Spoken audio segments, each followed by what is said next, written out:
Oke. Cuman mungkin ya itu yang orang orang buka usaha tapi kayak males buka legalitas mending cari profit dulu daripada mungkin anggapannya adalah seperti itu. Cuman ternyata kalau sudah daftar legalitas tuh banyak manfaatnya yang didapat gitu kan. Terus ada juga tuh yang kayak orang kaya gabut, tau nggak, yang bikin usaha lucu-lucuan kayak gitu. Itu kan kayak 2 bulan 3 bulan udah bangkrut kayak gitu kan. Ya makanya itu butuh inovasi sama relasi buat bisnisnya itu biar lebih berkembang kayak gitu. Oke. Banyak manfaatnya ya. Oke. Aku udah oke.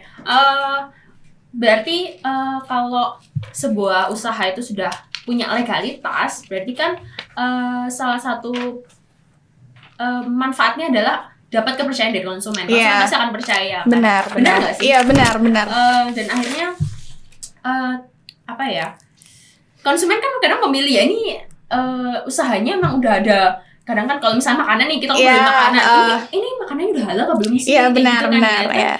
Membangun kepercayaan, benar nggak sih? Iya benar. Gimana? Iya benar sekali, membangun kepercayaan konsumen. Kayak skincare, kan banyak banget tuh skincare abal-abal yang sekarang. Nah, konsumen tuh sering kemakan iklan ya, kemakan iklan yang katanya janjinya tuh glowing instan seminggu atau 2 minggu, padahal tuh belum terdaftar BPOM. Yang terjadi apa? Padahal tuh di skincare bahaya banget kan. Ada yang mengandung merkuri, hidroquinone, bisa menyebabkan flek hitam, kemerahan, stretch mark dan lain sebagainya. Nah, ini sebagai konsumen pun juga harus pinter-pinter ya memilih skincare yang udah ada izin resminya, yang udah ada BPOM-nya. Betul. Iya, gitu benar. Berarti kalau ngobrolin tentang, misalnya kita ngobrolin tentang skincare juga nih ya, kalau sudah terdaftar BPOM dan tidak terdaftar BPOM, berarti kan ada resiko yang terjadi gitu. Iya, resiko skincare tuh nggak terdaftar secara sah gitu kan. Berarti ada resiko kalau sebuah usaha itu tidak memiliki legalitas. Karena kalau sudah memiliki legalitas sendiri itu juga banyak kan benefitnya, jadi mudah dipercaya orang. Nah, pasti sebuah perusahaan yang akan memulai jika tidak memiliki legalitas sendiri pasti punya dong resikonya tersendiri kan. Nah, ada nggak sih hukum atau spesifiknya sanksi atau denda tersendiri buat orang atau yang perusahaan yang akan memulai usaha tidak memiliki legalitas? Itu ada ya di Undang-Undang Pasal 116 Nomor 11 Tahun 2020 mengenai tentang Cipta Kerja. Jadi usaha yang tidak memiliki izin resmi itu bisa dikenakan sanksi administratif sampai bahkan bisa pencabutan usaha. Nah, maka dari itu legalitas itu penting banget ya. Karena selain dapat sanksi hukum, itu juga usaha itu sulit berkembang yang pastinya. Karena ya yang kayak aku omongin tadi, perusahaan besar tuh nggak bakal mungkin mau bekerjasama sama perusahaan yang nggak terdaftar kayak gitu. Dan bakal sulit dapat dana juga. Karena bank sama investor pun juga nggak bakal ngasih dana cuma-cuma gitu loh. Tapi kalau buat legalitas itu sebenarnya susah nggak sih Kak? Kayak dokumen-dokumen gitu. Bikin legalitas tuh gampang banget. Aku tadi udah sebutin kan di awal. Apa aja? Yang pertama itu harus daftar NIB. NIB itu nomor induk berusaha. Itu daftarnya di OSS, Online Single Submission. Di Google tuh ada oss.go.id. Itu buat daftar NIB. Kan semuanya sekarang sudah serba online kan. Memudahkan. Terus daftar NPWP itu di Dinas Perpajakan terdekat. Terus pun ada SUP kalau usahanya bergerak di bidang perdagangan. Tadi ya. Surat izin usaha perdagangan. Nah, terus ada juga TDP, tanda daftar perusahaan. Dan kalau mau bikin PT atau CV itu bisa bikin akta di notaris. Dan izin-izin lainnya kayak izin lokasi, izin kesehatan, izin keamanan tuh juga ada sendiri ya gitu. Mas stepnya juga nggak terlalu yang ribet banget ya. Benar. Tadi kan tersedia di berbagai platform gitu kan. Platform online juga. Soalnya kan anak zaman sekarang, apalagi bisnis pemula itu soalnya yang bikin kan Gen Z gitu kan. Gen Z itu pasti berpikir kayak susah gitu, bikin ribet Di Kalau online. nggak mau ribet ya ngapain kerja? Ini kan tidur aja bisa. Ya. Nah, bikin legalitas tuh nggak sesusah itu kok. Oke, ini nggak susah ya. Jadi buat para pengusaha Pengusaha muda buat legalitas itu nggak susah teman-teman. Jadi kalian harus membuat legalitas supaya dapat dipercaya oleh oleh konsumen. Terus Betul. benefitnya juga banyak ternyata. Iya, Tadi. Bang juga mau kasih dana buat kalian supaya usaha Banyak kalian tuh berkembang. lancar. Betul. Betul. Nah, sebelum kita ngobrolin lebih lanjut tentang legalitas ya, lebih dalam tentang legalitas, saya mau ngingetin juga buat kamu nih ya, aku mau ngingetin sekali lagi buat kamu, buat KLs mungkin dan juga teman-teman yang di rumah. Aku mau ngasih tahu kalau misalkan teman-teman mau cari dekorasi atau pernak-pernik yang lucu, yang klasik dan bertemakan bernuansa Belanda, itu langsung check out aja di galeri.aton. Kamu langsung searching aja di Instagramnya mereka, langsung lihat tuh koleksinya tuh bagus-bagus banget ya. Betul. Berbagai macam piring, ada lampunya juga, jadi cantik-cantik lucu. Langsung aja scroll di Instagramnya galeri.aton. Oke, lanjut lagi ya, membahas tentang Legalitas. Jadi aku tuh baca-baca nih KLs tentang kasus-kasus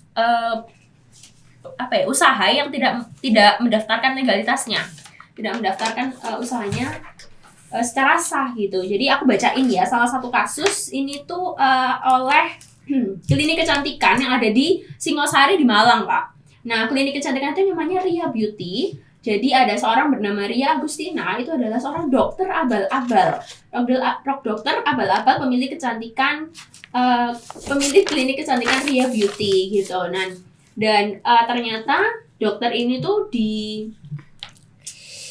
dijadikan tersangka karena usahanya itu tidak memenuhi standar begitu. Selanjutnya dari hasil pemeriksaan alat-alat yang dipakai seperti alat derma roller itu ternyata tidak memiliki izin edar. Selain itu menggunakan krim serum yang tidak terdaftar di BPOM. Dan fakta yang mengejutkannya, ini benar-benar mengejutkan ternyata Ria ini, dokter abal-abal ini itu tuh bukan seorang sarjana kecantikan atau sarjana dokter, tapi sarjana perikanan. Agak jauh banget ya. Sarjana perikanan ke kecantikan, apalagi kecantikan wajah wanita-wanita ini ya. Betul. Nah, menurutnya tanggapannya Kak Syabil gimana nih kalau ada kasus-kasus kayak gini, Kak? Kasus kayak gini tuh masih banyak banget ya di Indonesia. Marak banget kasus klinik kecantikan ilegal. Ria Agustina ini kan influencer ya. Iya, betul. Bukan malah jadi contoh yang baik, malah menghasut banyak orang. Banyak konsumen. Iya, konsumen itu. Jadi kayak jadi terbawa arus gitu. Iya, benar. Konsumennya datang ternyata Iya, bukan menjadi Cantik, tapi tahu nggak sih Kak, aku kan follow nih akun gosip di IG aku. Nah, ada nih satu konsumen yang lagi facial ke Ria Beauty ini. Dan kabarnya dia meninggal dong karena karena tidak standar BPOM. Betul. Terus SOP-nya juga salah. Aku baca di akun gosip pokoknya. Itu ya ini karena dia udah banyak korbannya kan, sampai ada yang meninggal, sampai pada akhirnya dilaporkan ke polisi dan dia ditangkap. Gitu sih. Makanya itu pentingnya legalitas. Itu tadi. Itu bukti bahwa bisnis kamu itu udah teruji keamanannya. Semuanya udah teruji. Jadi kalau misal kita belum apalagi itu ya belum nggak punya pengalaman di dia kedokteran. sarjana perikanan kok. Iya, itu harusnya kan nggak boleh ya. Iya.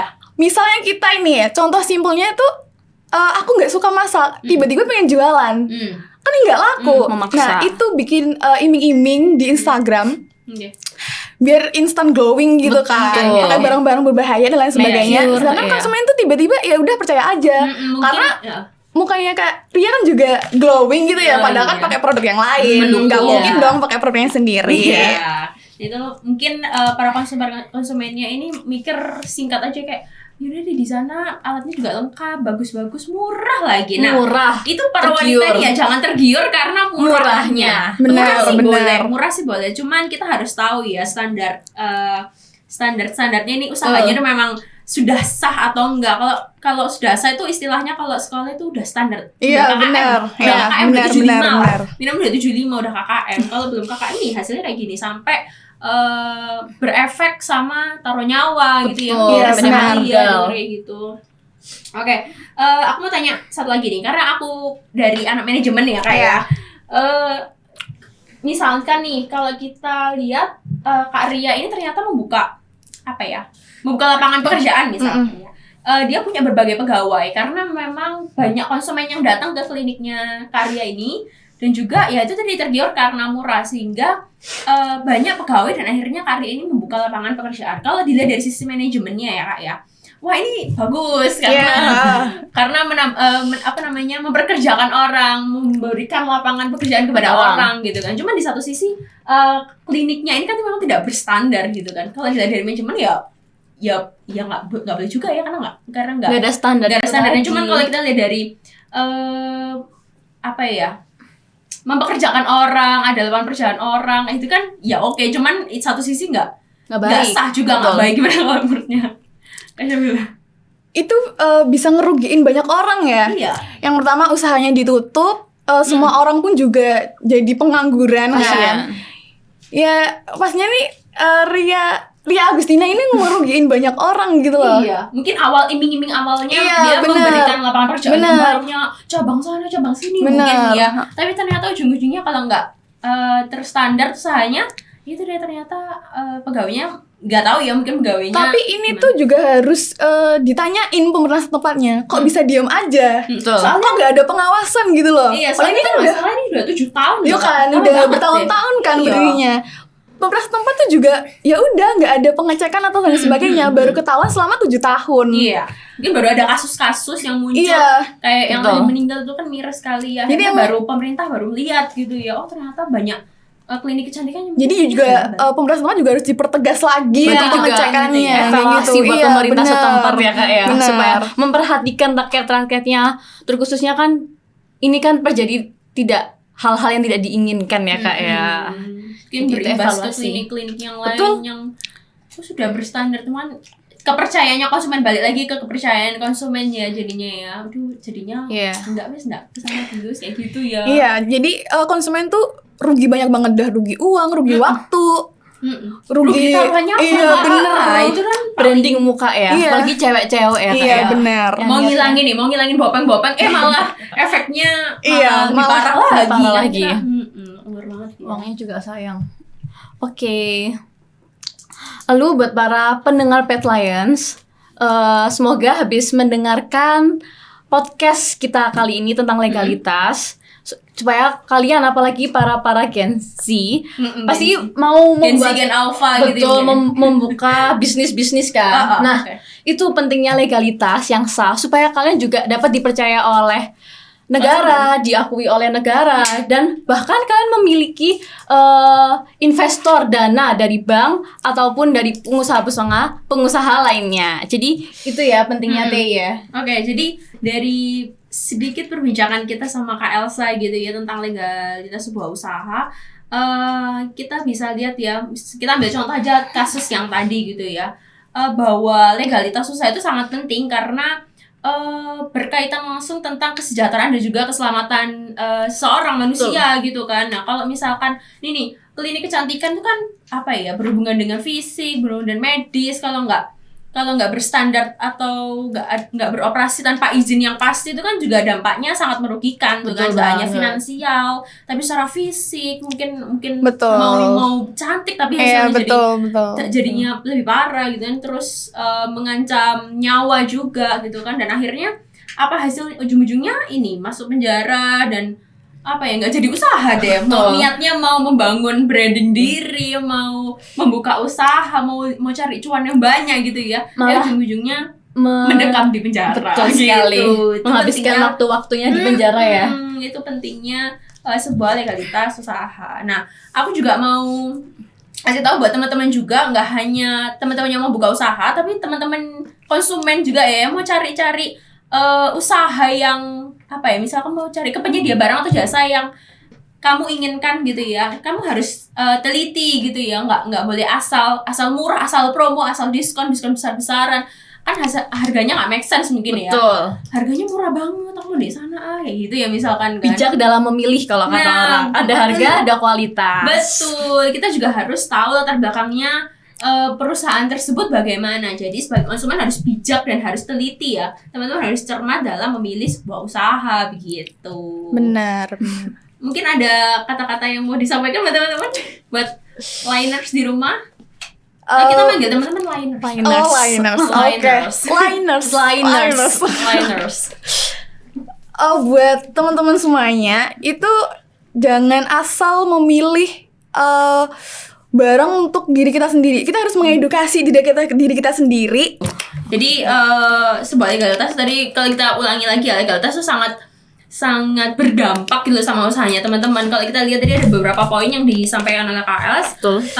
Bisa membangun relasi juga nih ya, kalau kamu punya usaha nih baru bangun, itu bisa diajak kolaborasi juga. Terus akhirnya mungkin bisa memenuhi target dan juga akhirnya membuat mengasah skillnya gitu kan. Oke, Kak Syabila tadi.